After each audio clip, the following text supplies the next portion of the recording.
आप यकीन करेंगे कि एक आलीशान कोठी के अंदर एक ऐसा गंदा खेल खेला जा रहा था। नोएडा के एक पॉश इलाके सेक्टर 105 में मौजूद C234 कोठी बाहर से दिखने में एक आम आलीशान मकान, लेकिन अंदर क्या हो रहा था? यहाँ का हर कमरा, हर दीवार, हर कोना एक शर्मनाक सच को छिपाए बैठा था। अचानक पुलिस पहुंचती है, दरवाजे पर ताला जड़ दिया जाता है, एक कपल को गिरफ्तार कर लिया जाता है। लेकिन ये कपल आखिर कर क्या रहा था? अब आपको बताते हैं वो चौंकाने वाला सच जो आपको भी झकझोर कर रख देगा। इस कोठी के अंदर आखिर हो क्या रहा था?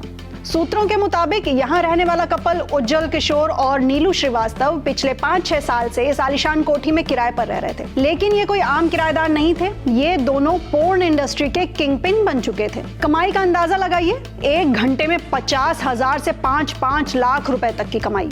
विदेशी कंपनियों से सीधा कनेक्शन, मॉडल्स को भारी भरकम पैसों का लालच देकर गंदे खेल में धकेलना, वेबकैम स्टूडियो से लाइव कंटेंट ब्रॉडकास्ट करना। उज्जवल ने फेसबुक पर chapto.com नाम से एक पेज बनाया था जिस पर कपल का बनाया गया सारा अश्लील कंटेंट ब्रॉडकास्ट किया जाता था। लड़कियों को मोटी सैलरी का लालच देकर हायर किया जाता था। लेकिन ये गंदा धंधा कब तक छिपा रहता? पुलिस को जैसे ही भनक लगी, सारा खेल खत्म कर दिया गया। अब आपको बताते हैं कि कैसे चलता था ये गुप्त रैकेट। आसपास के लोगों को भनक तक नहीं थी।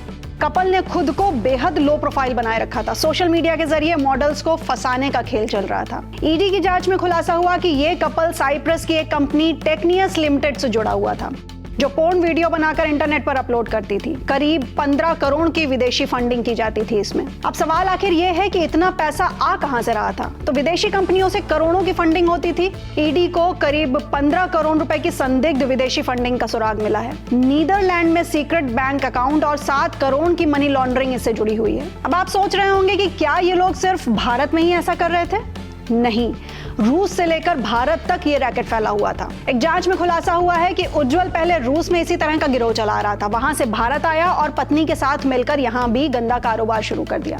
सोशल मीडिया पर मॉडलिंग का ऑफर्स दिया, आकर्षक सैलरी के वादे किए। इसके बाद फीमेल मॉडल्स को पोर्न वीडियो में शामिल होने पर 1 से 2 लाख रुपए महीने मोटी कमाई का लालच दिया गया।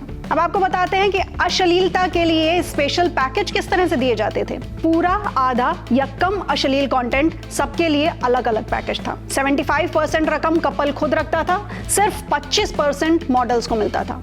नीदरलैंड में बैंक खाते से करोड़ों की रकम सीक्रेट इंटरनेशनल डेबिट कार्ड से भारत में निकाली जाती थी। लेकिन अब पुलिस और ईडी ने इनके गोरख धंधे पर लगाम लगा दी है। तो अब सवाल ये उठता है कि अब क्या होगा? फिलहाल पुलिस अब किराएदारों के सत्यापन को लेकर सख्ती बढ़ा रही है। ऐसे मामलों को रोकने के लिए नए कानून पर भी चर्चा हो रही है। क्या अब ऐसे रैकेट पूरी तरह से खत्म हो जाएंगे या कोई नया रास्ता निकाल लिया जाएगा?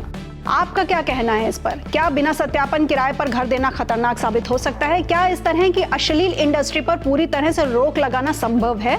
अपनी राय हमें कमेंट सेक्शन में जरूर बताएं। और अगर आपको हमारा वीडियो, हमारी रिपोर्ट इन्फॉर्मेटिव लगी हो तो इसे लाइक, कमेंट करके शेयर करना बिल्कुल ना भूलें।